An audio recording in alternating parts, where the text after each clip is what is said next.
Hi julle.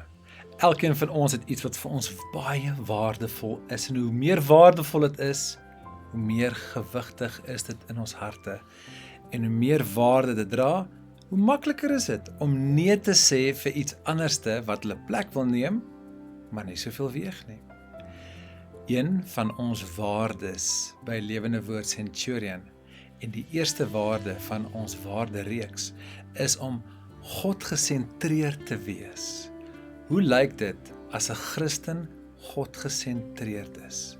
Psalm 1 praat van jy is soos geplant langs waterstrome, jy dra vrug, mense kan die heel jaar onder jou skaduwee kon sit van jou boom.